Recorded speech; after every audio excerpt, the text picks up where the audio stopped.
welcome to another episode of the Audiophile's Audiophiles. For today's episode, I asked around and you responded. I'm looking at The Legend of Zelda, The Wind Waker, and its musical roots.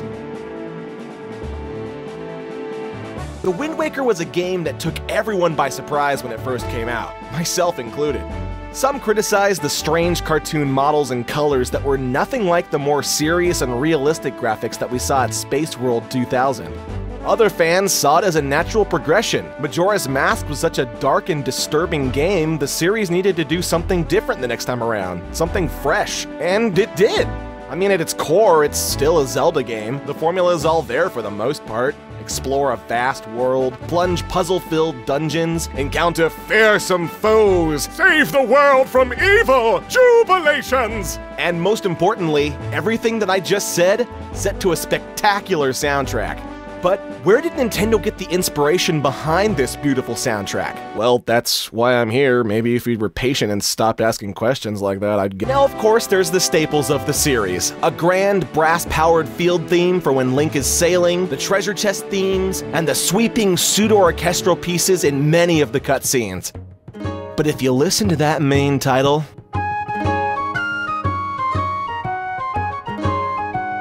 there's no denying the absolutely Celtic origins of that music. The piece is led by a tin flute melody playing the Earth God's lyric, flourishing around in pure Irish fashion, giving the piece a touch of soul that makes the synthesized instrument feel almost real. Supporting the piece is a Scottish tenor drum. These kinds of drums are the kind that you would hear accompanying a Scottish pipe band, providing the rhythm and tempo to keep the bagpipers together. The chords of the tune are provided by what sounds like an Irish bouzouki, or maybe even a mandolin. Some of the synthesized instruments are hard to identify, but I dug around for a while and the Irish bouzouki certainly sounds like a prime contender. The bouzouki is a lute-like instrument that was introduced to Irish folk music in the 1960s by folk musician Johnny Moynihan. It can be used as an accompanying instrument, but it's also used a lot as a lead instrument, often taking the place that a fiddle would usually sit. A few measures in, the uilleann pipes come in, providing a more solid chordal backing to the flute. Uilleann pipes are Irish bagpipes. They differ from Scottish Highland bagpipes in that instead of blowing air into the bag with their mouth, air is pumped into it with a bellows that's strapped under the user's arm, allowing the player to breathe normally and maybe even sing if they're coordinated enough. Finally, the Wind God's aria comes in on the fiddle, and the formula is complete. Commence the joyful tears. Next, let's talk about the song that plays in the prologue, The Legendary Hero.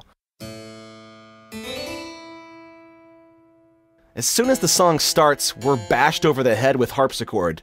Now, while people generally associate the harpsichord with the Baroque era of music, the kind of music we seem to be hearing in this piece comes from a slightly earlier era, the late Renaissance. The biggest difference between Renaissance music and Baroque music is orchestration. With this piece, the orchestration is limited to 7 instruments: the harpsichord, 3 flutes, a pair of basses, and a viol. A viol is kind of like a cross between a violin and a cello. It has a similar sound to a violin, though viols have a bit of a darker sound quality, and it's held like a cello. This kind of combination of instruments could be heard a lot in Shakespeare's plays, which actually makes sense now that I think about it. The opening of this game kind of feels like the prologue to a play. It introduces us to the players, or at least their ancestors, and the music conforms to the dramatic tension. The music almost feels like it's acting out what we're seeing and reading, and even feels like a character itself. Last but not least is one of the most recognizable songs from the Zelda franchise, the Dragon Roost Island theme.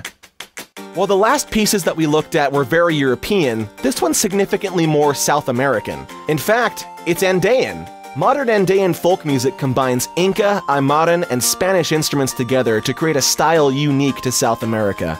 The main melody is played by a siku, which is an Incan and Aymaran pan flute. It finds its roots with the ancient Aymaran people, and was actually kind of an important instrument. 2 women would play sikus as they came down from the mountains, using their sikus to complete each other's melody, since the instrument would usually only have one half of the instrumental scale. When a woman was partnered with another woman to play, they would be musical partners for life. Musical besties, maybe? Sikus are usually made using bamboo. However, there are also sikus that are made using everything from reeds to condor feathers and even bone. Maybe the sikus heard in the game were made using the feathers that fell off of Arito. Could this mean that the music's being played by somebody on the island?